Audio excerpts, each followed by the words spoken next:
कि नरेंद्र मोदी के वजीर आजम बनने के बाद इस मुल्क में फिरका परस्त ताकतों के उनके हौसले और बुलंद हुए हैं। इस बात से कोई इनकार नहीं कर सकता कि नरेंद्र मोदी की क़यादत में जब से बीजेपी की हुकूमत बनी उस वक्त से इस मुल्क में एक मंसूबाबंद तरीके से हिंदुत्व की आइडियोलॉजी को प्रमोट भी किया जा रहा है, उसको एक्सेप्ट भी करवाया जा रहा है और जो अंग्रेजी का लफ्ज है उसको एंट्रेंच भी करवाया जा रहा है।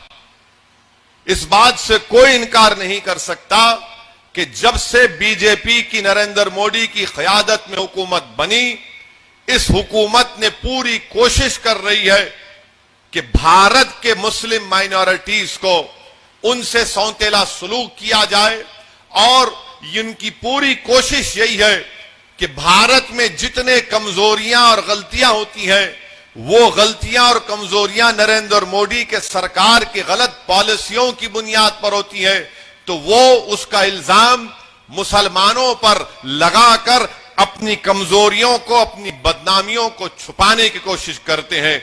इससे कोई इनकार नहीं किया जा सकता कि जब से नरेंद्र मोदी की सरकार बनी है वो भारत के संविधान को कमजोर नहीं बल्कि उसकी धज्जियां उड़ाने का काम कर रहे हैं।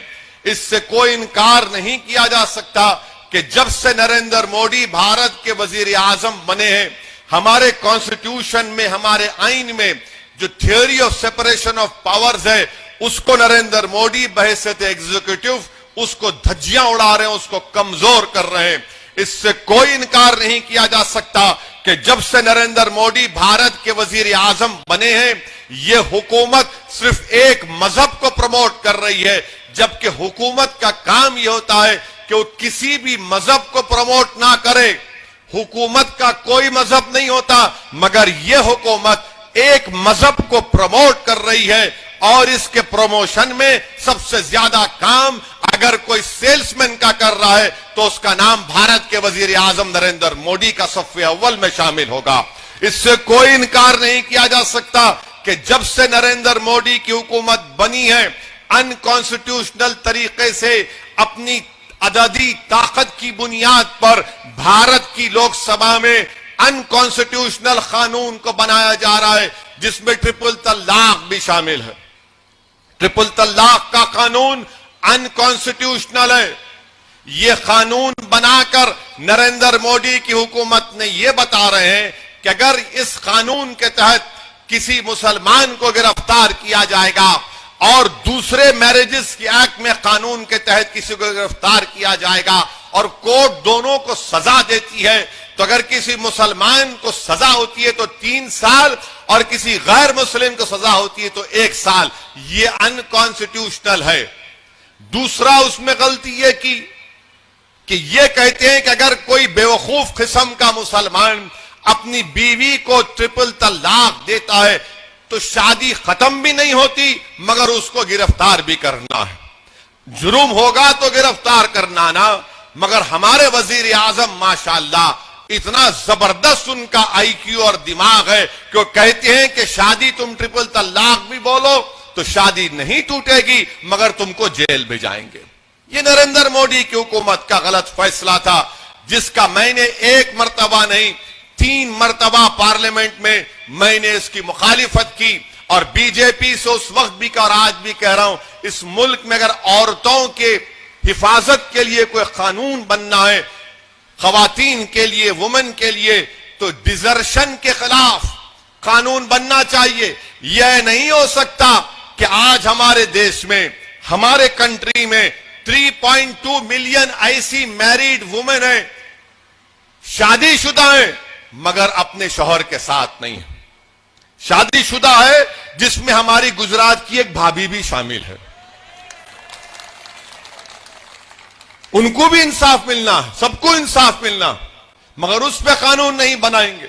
इस बात से कोई इनकार नहीं किया जा सकता कि नरेंद्र मोदी जब ट्रिपल तलाक का कानून बन रहा था, मैंने पार्लियामेंट में वोटिंग की डिवीजन का मुतालबा किया। जाकर आप रिकॉर्ड देख लो। आज ये डीएमके कांग्रेस के लोग असदुद्दीन ओवैसी को और टीटी दिनाकरन के अलायंस को कहते हैं बी टीम है। आपने क्यों वोट नहीं दिया? क्यों वोट नहीं दिया आपने? इस बात से कोई इनकार नहीं कर सकता कि नरेंद्र मोदी की हुकूमत ने अनलॉफुल एक्टिविटीज प्रिवेंशन एक्ट का कानून बनाया। अमित शाह जुलाई 2019 में कानून लाए और उसको इतना बदतरीन और गलत तरीके से बना दिया। आपको मालूम उस कानून की तायीद कौन कर रहा था? मैंने पार्लियामेंट में खड़े होकर, मेरी स्पीच है, सुनो आप। चिदम्बरम के बेटे कार्तिक चिदम्बरम जो एमपी हैं तमिलनाडु के, उनके सामने कहा कि 2008 में जब यूपीए की गवर्नमेंट थी, उस वक्त भी मैंने अपोज किया था।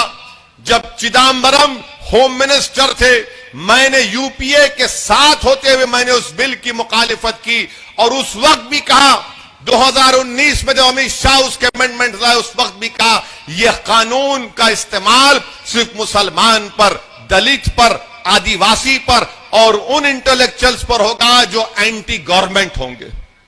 और मैंने पार्लियामेंट में खड़े होकर कहा कि मैं अल्लाह से दुआ करता हूं कि कांग्रेस के लीडरों को जेल में डाला जाए। वो कम से कम 5-5, 6-6 साल, 7 साल जेल में रहकर निकलेंगे तो तब उनको दलित, आदिवासी और मुसलमानों की तकलीफ समझ में आएंगी।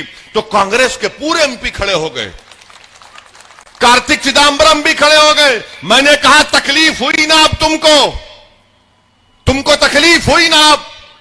बोले तुम्हारा जिक्र किए तो तुमको तकलीफ हुई। ये नरेंद्र मोदी की हुकूमत ने काम किया।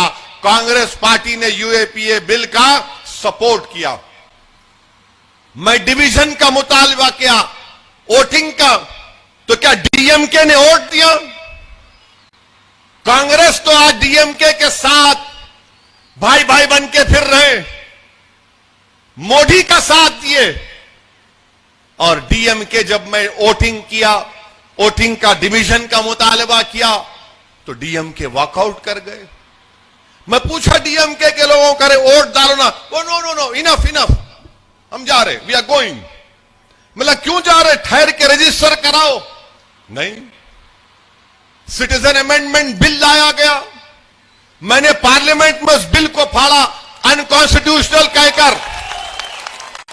300 बीजेपी के एमपी, डीएम तमिलनाडु के 38 एमपीज थे।